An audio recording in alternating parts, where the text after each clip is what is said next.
जहां पर जाकर के व्यक्ति को ये लगता है कि बस जो कुछ है वह केवल भगवान की कृपा ही है, पर ये कृपा ही है, ये अंतिम सत्य है। इसको प्रारंभ से ही जीवन में स्वीकार नहीं कर लिया जाना चाहिए। प्रारंभ से तो हमको क्रम से ही चलना होगा, और इसलिए आप रामायण के पात्रों में पाएंगे, और उन पात्रों के जीवन में आप पाएंगे कि अभिमान के द्वारा अगर कोई व्यक्ति सही दिशा में बढ़े तो ऊपर उठ जाता है। आप सबसे बड़ा इसका दृष्टांत पाएंगे, प्रमाण पाएंगे महर्षि विश्वामित्र, जो भगवान श्री राम को लेकर के जनकपुर में पधारे हुए हैं।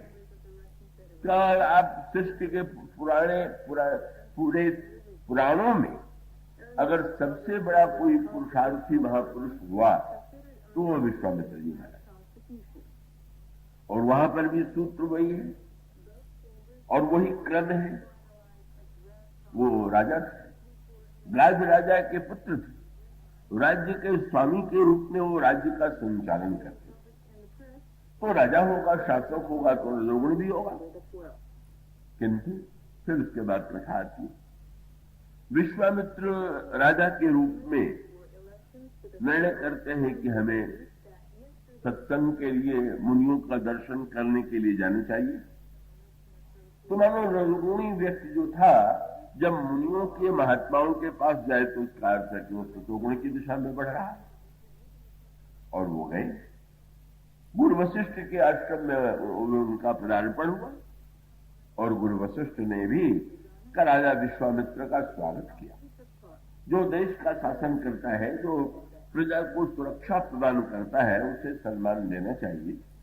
इसलिए उन्होंने सम्मान ही नहीं दिया, उनके सारे सैनिकों को, मंत्रियों को, सबको निमंत्रित किया और भोजन कराया। और तब अब उस समय जो होना चाहिए था वो थोड़ी वृत्ति थोड़ी देर के लिए उनके जीवन में नहीं आई।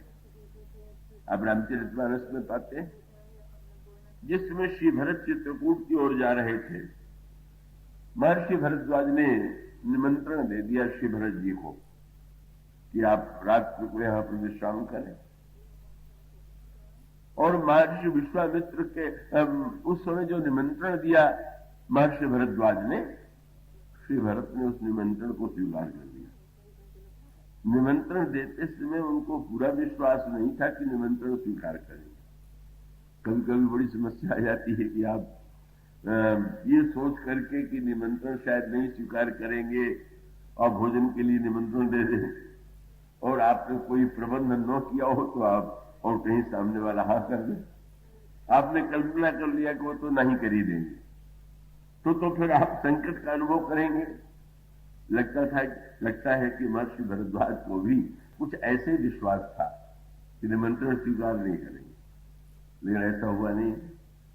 श्री भरत की तो जीवन शैली ही, उनका चरित्र ही वो सारी परंपराओं से अलग हट करके सर्वत्र उनको समझ पाना इसलिए बड़ा कठिन होता है कि वो जैसे लोक की मान्यता है, लोक की कल्पना है, श्री भरत जी का आचरण उससे भिन्न होता है और वो सर्वत्र दिखाई देता है। अब पिताजी की आज्ञा से राज्य लेने की बात, गुरु की आज्ञा, माता की आज्ञा, प्रत्येक व्यक्ति यही मानेंगे कि ये तो माननीय, पर उसे अस्वीकार कर देते हैं, तो वहां तो आज्ञा पालक नहीं दिखाई दे। और महर्षि भरद्वाज ने निमंत्रण दिया तो तुरंत आज्ञा मान लेते हैं। उस विषय में उस प्रसंग को अधिक नहीं छुएंगे, वो अलग दिशा में बात चली जाएगी। लेकिन श्री भरत ने भरद्वाज जी की बात को, निमंत्रण को स्वीकार कर दिया, और स्वीकार करने के पीछे एक विशेष प्रकार का भाव, और वो भाव उनके हृदय में उदित इसलिए हुआ कि जो आज्ञा दे रहे थे अयोध्या में रुक जाने के लिए, गुरु वशिष्ठ ने भी कहा कि यही कहा कि भरत तुम 14 वर्ष राज्य चलाओ, और जब राम लौट करके आवे तो तुम राज्य दे देना। तो मानो वो जो आज्ञाएं थी उनको भगवान की ओर बढ़ने से रोक रही। और भरद्वाज जी की जो बात थी वो इतनी मीठी लगी भरत जी को, अब मैंने इतने बड़े व्यक्ति को तो निमंत्रण दे दिया, और उनके साथ इतना बड़ा समाज है, और सत्कार भी ऐसे होना चाहिए कि जस्ट पूजतस पूजा चाहिए जस देवता, जैसा देवता हो उसकी वैसी पूजा होनी चाहिए। जब सारा राज समाज जा रहा है, मंत्री और सेनापति जा रहे हैं, उनको हम कंदमूल फल परोस दें, तो अब कंदमूल फल भी इतना हम कहाँ एकत्र करें, कहां से मंगावे, और फिर इनको कंदमूल फल अर्पित करना ये तो कोई उचित स्वागत नहीं। बस वो चिंता कर ही रहे थे कि समस्त रिद्धि सिद्धियां स्वयं भरद्वाज जी के सामने आके खड़ी हो गई और कहने लगी, सुनि रिद्धि सिद्धि अनिमादिक आई, और आए तो हो सो करो गोसाई। महाराज जी आप आज्ञा दीजिए। भरद्वाज जी ने सिद्धियों से यही कि अब आप लोग ऐसा प्रबंध कर दीजिए कि पहुनाई करी हरहु श्रम, कहा मुझ तो मुझराज।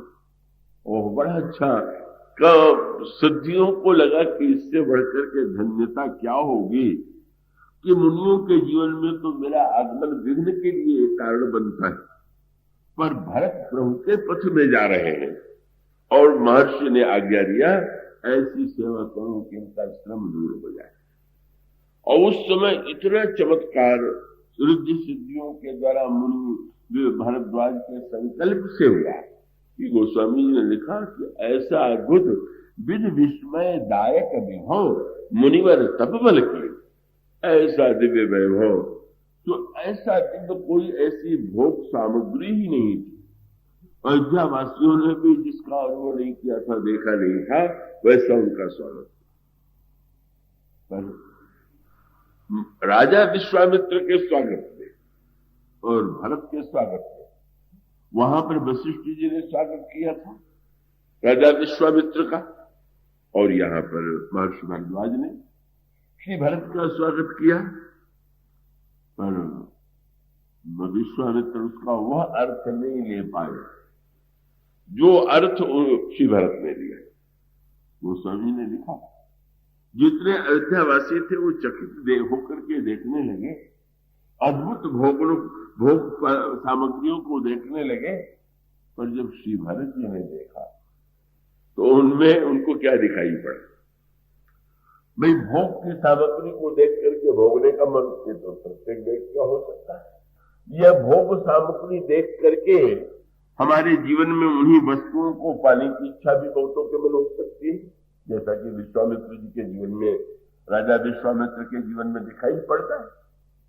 लेकिन श्री भरत सोचने लगे, क्या उन्होंने बस दृष्टि चाहिए, बोले मुनि प्रभाव, जब भरत विलोका सब लघु लगे लोकपति लोका। श्री भरत जी ने क्या ऐसा किया लिया? देखिए भोग को देख करके भोग की श्रेष्ठता तो प्रत्येक को दिखाई देती है, पर भरत जी को तपस्या की श्रेष्ठता दिखाई दी। तो उनको ये लगने लगा कि ये जो कुछ हुआ है महर्षि के तपस्या के प्रभाव से ही तो हुआ, और साथ साथ उन्होंने ये भी अर्थ लिया कि तपस्या से तो हुआ है, पर महर्षि ने अपने लिए भोग नहीं चुना, और इसका अर्थ है कि वो भी जानते हैं कि भोग से तपस्या ही सही। जब उनमें इतनी शक्ति है तो अपने यहां भी नाना प्रकार के भोग की सामग्री का उपभोग कर सकते थे। मानो श्री भरत के मन में उससे तप और त्याग के प्रति श्रद्धा उत्पन्न हुई कि महर्षि अगर इन भोगों को आवश्यक मानते तो अपने जीवन में क्यों न स्वीकार करते। वो लोग गाथा आपने सुनी होगी, कोई दरिद्र थे, आत्महत्या करने पर तो गए वृंदावन में, परिवार का हम पालन पोषण नहीं कर सकते, इतना अभाव है तो जी करके क्या करेंगे। किसी ने कहा कि रोकने की चेष्टा की, पर वो नहीं माने, निर्णय किया कि हम तो आत्महत्या करेंगे, और जमुना के किनारे गए और कूदने जा रहे थे कि सनातन गोस्वामी जी ने, बड़े भारी भगवान कृष्ण के महान भक्त संत हुए, उन्होंने देखा, उन्होंने हाथ पकड़ करके रोक दिया, तुम्हें क्या कर रहे हो? महाराज क्या करेंगे जी करके, हम इतनी दरिद्रता में जीवित रहे तो क्या जीवन की सार्थकता है? उन्होंने कहा अच्छा नहीं है, आत्महत्या मत करो, मेरे पास पारस पत्थर है, मैं दे दूंगा, तुम लोहे को सोना मिला लेना, तुम्हारी दरिद्रता मिट जाएगी। उसको विश्वास तो नहीं हुआ कि जो एक लंगोटी वाला कहे कि पारस पत्थर है, तो फिर भी कह रहे हैं तो एक बार देख लेने में क्या हाल है। कहा महाराज कहाँ है? तो देखा तो उन्होंने पूरा करकट का ढेर लगा हुआ था, तो उसको दिखा करके सनातन गोस्वामी ने कहा कि वो पड़ा हुआ। और आश्चर्य, पहले तो कह रहे पारस पत्थर फेंका हुआ कूड़े में, तो तुम उठा तो लो। सनातन जी ने कहा उठा दिया। उठा करके परीक्षा के लिए कहीं से लोहे का एक वो लिया, खुलाया तो तुरंत सोना हो गया, नाचने लगा। अरे हम तो हमारी तो दरिद्रता दूर हो गई, कितनी बड़ी वस्तु मिल गई। लेकिन जब लौटने लगा तो वो विवेक नहीं था, संस्कार का, सत्संग था। वो सोचने लगा कि जिस पारस को पा करके मैं नाच रहा हूं, आनंद में इतना उन्मत्त हो रहा हूं, लेकिन जिस व्यक्ति के पारस था ये था और उसने कूड़े में फेंक रखा था, तो पता नहीं उसके पास और क्या होगा कि जिसने ये पारस को भी कूड़ा समझ लिया। लोग आया, महाराज जिसको पाने के बाद आपको पारस कूड़े में फेंकने योग्य लगा, वो तो मुझे दीजिए। के सनातन गोस्वामी ने तो फिर इस पारस को फेंके, नदी में फेंक दो इसको भी। और उसने महान एक आध्यात्मिक उन्नति और महानतम साक्षात्कार प्रभु का प्राप्त किया। मानो इसका वो तो अर्थ ही लेने की बात है भरद्वाज जी के मन में। तो भरत जी कहते हैं धन्य है मुनि का त्याग, मुनि का तप के प्रति श्रद्धा वृत्ति का वो तो उनके हृदय में स्वागत है ही, पर और भी उनकी तपोमयी दृष्टि। और यही राजा विश्वामित्र चूक गए। उनके जीवन में वह वृत्ति न आ करके ये प्रश्न हुआ कि ये कुटिया में रहने वाले साधु ने इतना बड़ा सत्कार कैसे कर दिया। पूछ दिया वशिष्ठ जी से, भरत जी ने नहीं पूछा, पर उन्होंने वशिष्ठ से पूछा विश्वामित्र जी ने कि महाराज ये जो इतना चमत्कारिक स्वागत आपने किया कैसे किया। सरल हृदय के वशिष्ठ जी ने ये कहा कि मेरे पास कामधेनु गाय की कन्या, कामधेनु की कन्या नंदिनी है, और वो नंदिनी से जो मैं मांगता हूं मिल जाता है, उसी के द्वारा सत्कार हुआ। और तब राजा उल्टी दिशा में चलने लगे, सतोगुण से रजोगुण में उतर आए। उल्टी पहले तो उनके जीवन में उल्टी दिशा। तो महाराज उन्होंने तुरंत तर्क किया, जब आपको कुटिया में ही रहना है और इसी तरह से रहना है, तो इस गाय का कोई सदुपयोग तो आपके पास है नहीं, इसका सदुपयोग तो मैं कर सकता हूं। ये बहुत बढ़िया तर्क। दूसरे से वस्तु लेना हो तो उसका सिद्धांत भी बनाया जा सकता है। इस व्यर्थ की वस्तु का हम सदुपयोग करेंगे, आपके यहाँ क्या उपयोग है जब आपको केवल यज्ञ के लिए दही, दूध, घी ये चाहिए, तो मैं इस गाय के बदले में 1000 गाय भेज दूंगा, ये गाय मुझे दे दीजिए। मानो फिर सतोगुण से रजोगुण में लोभ की वृत्ति आ गई। और लोभ की वृत्ति आने के बाद वशिष्ठ जी ने कहा कि ना, ये तो संभव नहीं, ये तो नंदिनी तो केवल इस आश्रम में ही रहने के लिए, मुनियों के आश्रम में ही रह सकती है, ये तो किसी राजा के यहाँ नहीं रह सकती। और सब तमोगुण पर उतर आए, नीचे गिरते गए, नीचे की ओर। अगर आप सीधे नहीं लेंगे तो हमको बल प्रयोग करना पड़ेगा। और बल प्रयोग करने की उन्होंने चेष्टा की, छीनने की चेष्टा किया, पर वो नंदिनी के हुंकार के सामने इतने योद्धा जन्म लेते हैं कि विश्वामित्र परास्त हो जाते हैं, निराश होकर के लौट जाते हैं। और लौट जाने के पश्चात अब फिर से उनके जीवन में तमोगुण में शस्त्र के द्वारा भी हम छीन लेंगे, बलपूर्वक भी छीन लेंगे, ये तमोगुण की वृत्ति आ गई। लेकिन फिर उसके बाद जैसे एक व्यक्ति ऊपर से नीचे गिरे और नीचे ही गिरा रह जाए, और दूसरा व्यक्ति नीचे गिरने के बाद फिर से ऊपर उठने की चेष्टा करे, इसी प्रकार से विश्वामित्र ने फिर से ऊपर उठे। जब उन्होंने अनुभव कर लिया कि मैं शस्त्र के द्वारा इन्हें परास्त नहीं कर सकता, बल से परास्त नहीं कर सकता। तो उन्होंने कहा कि अब तो मैं तपस्या के द्वारा शक्ति प्राप्त करूंगा और उन्हें हराऊंगा। रजोगुण में फिर से तमोगुण से रजोगुण में आ गए, तपस्या किया, तपस्या से भी शस्त्र ही प्राप्त किया और फिर एक बार विश्वामित्र को हराने की चेष्टा किया, वशिष्ठ को हराने की चेष्टा उन्होंने किया, पर वो वशिष्ठ जी के ब्रह्मदंड के सामने वो प्रयास में व्यर्थ चला गया। और तब अंत में उनके जीवन में इस वृत्ति के प्रति, छात्र वृत्ति के प्रति, रजोगुण के प्रति अनास्था उत्पन्न हो गई और उन्होंने निर्णय किया मैं तपस्या करूंगा, साधना करूंगा, ब्रह्मर्षि के रूप में मैं ब्राह्मण के रूप में तपस्या धर्म को स्वीकार करूंगा। यह वृत्ति उनके जीवन में आई और तब उन्होंने तपस्या का आश्रय लिया, फिर से वे सतोगुण में पहुंच गए और उसके द्वारा उन्होंने कितनी बड़ी साधना की, कितनी बड़ी तपस्या की, इसका वर्णन आप पुराणों में पढ़ सकते हैं। अद्भुत, ऐसा कोई सारे इतिहास में कोई ऐसा व्यक्ति नहीं है, ऋषि नहीं है जिसमें इतने चमत्कारों का उदय हुआ।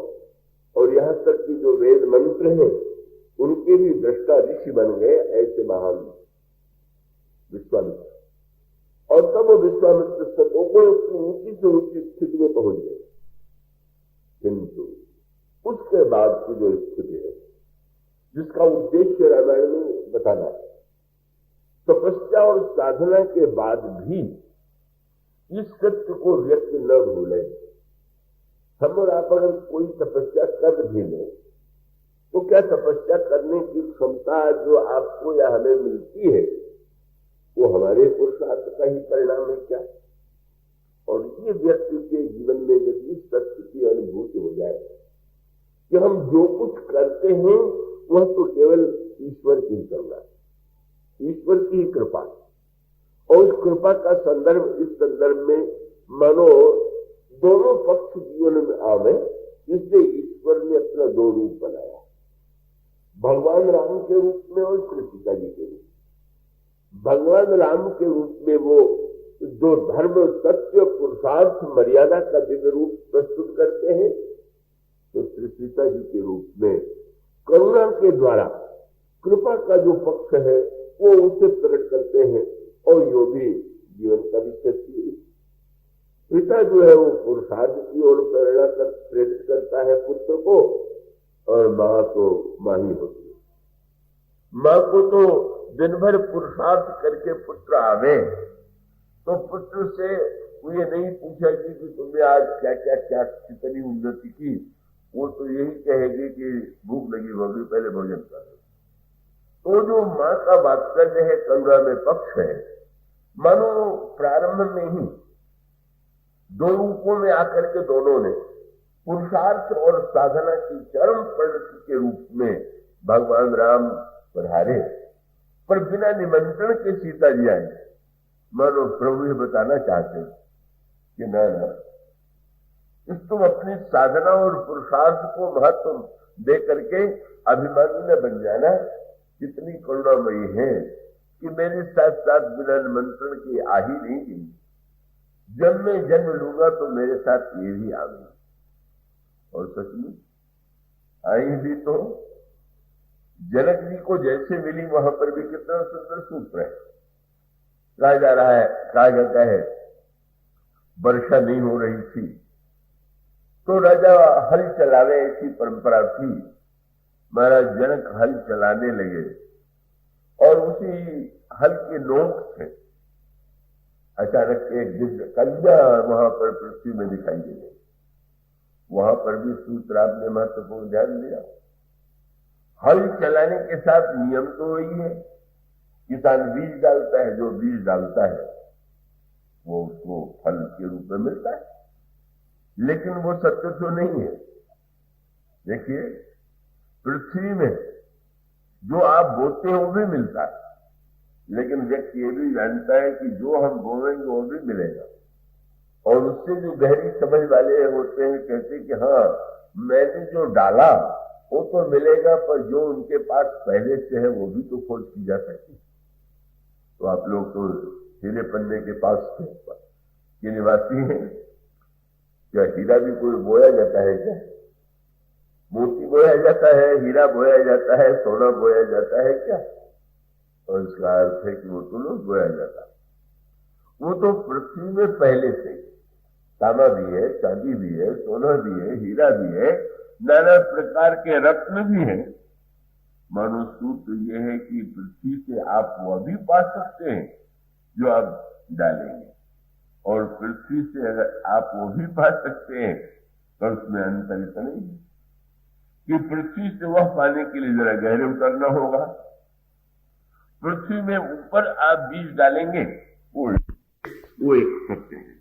यही कृपा का सत्य है, यही करुणा का पक्ष है कि वस्तुतः श्री सीता जी मानो स्पष्ट कर देती हैं कि मैं तो यही हूं और तुम कोई सांसारिक वस्तु नहीं पाना चाहते थे।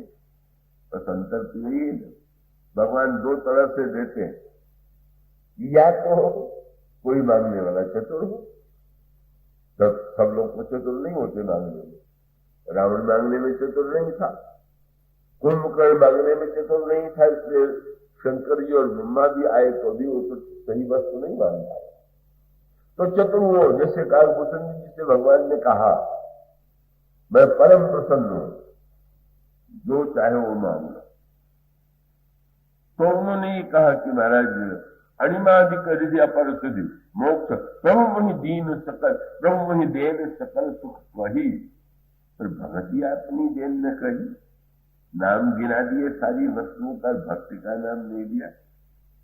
तो उन्होंने कहा कि महाराज आपने सब देने के लिए कहा, पर मुझे तो आप अविरल भगति विशुद्ध दो, आप मुझे विशुद्ध भक्ति दीजिए। और तो भगवान को हंस के कहना पड़ा, मेरे बड़े चतुर निकले। अरे कौआ तू तो बड़ा सयाना कौआ निकला, सुन बायस तय परम सयाना, काहे न मांगत यश वरदाना। कितनी सुंदर बात उन्होंने की, शब्द कितना सुंदर चुना। आप सोने का गहना खरीदने जाए तो आप जेब में पैसा जितना लेके गए होंगे वैसा गहना आपको मिलेगा, उसकी तो एक सीमा होगी। पर किसी को अगर सोने की खान ही मिल जाए तो फिर क्या कहें? तो भगवान ने कहा कि तुम इतने चतुर निकले कि तुमने वस्तु नहीं मांगी, सुख नहीं मांगा। क्या मांगा? बोले सब सुख खानी भगत से मांगी। कहने के लिए तो तुमने कुछ नहीं मांगा, पर खान तुमने मान लिया। और तुम तो वही बड़े चतुर निकले। और या तो मांगने में भुसुंडी की तरह चतुर मांगने वाला, और मांगने की दूसरी एक कला और है जिसका परिचय सुतीक्ष्ण जी के चरित्र में मिला। भगवान ने उनसे भी कहा कि जो मांगना हो वो मांग लो, लेकिन उन्होंने जो बात कही, मैं कहूंगा कि भुसुंडी जी से आगे निकल गए। भुसुंडी जी को मिल गया वो बाद में, लेकिन वो उसके लिए अलग, लेकिन इनकी शैली तो अनोखी निकली। जब उन्होंने कहा कि जो तुम्हें चाहिए वो मांग लो, तो तुरंत उन्होंने कहा महाराज मुनि कहा मैं बर कबहू न जाचा और कबो समुझ न परे झूठ कहता हूं। महाराज जो लोग मांगते रहते हैं उनको लगता है क्या मांगना चाहिए क्या नहीं।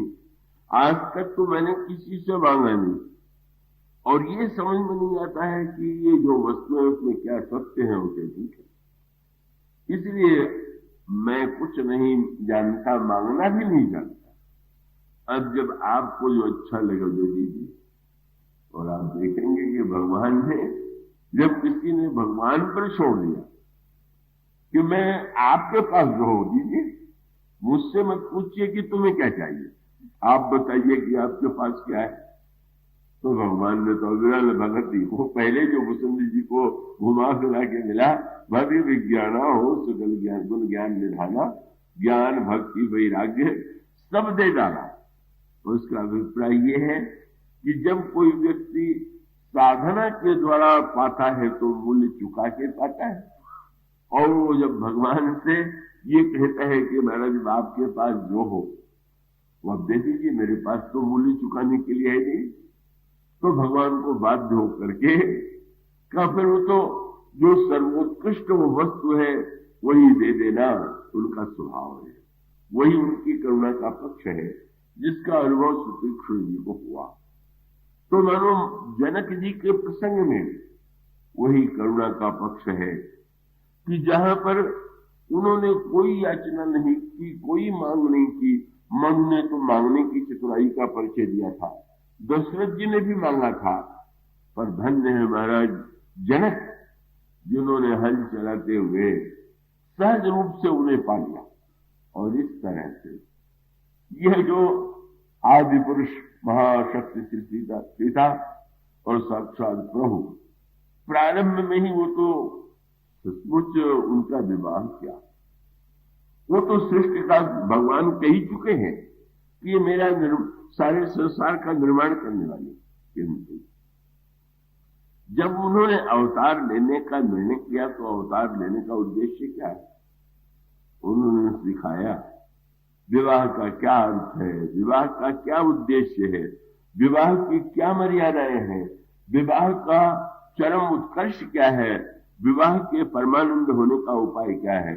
उसका सामाजिक पक्ष भी प्रभु ने और श्री सीता जी ने अपने चरित्र के द्वारा प्रकट किया, और उसका जो आध्यात्मिक पक्ष है, जो उसका जन्म को फल सबल है, वो दोनों पक्ष इस प्रसंग में हैं।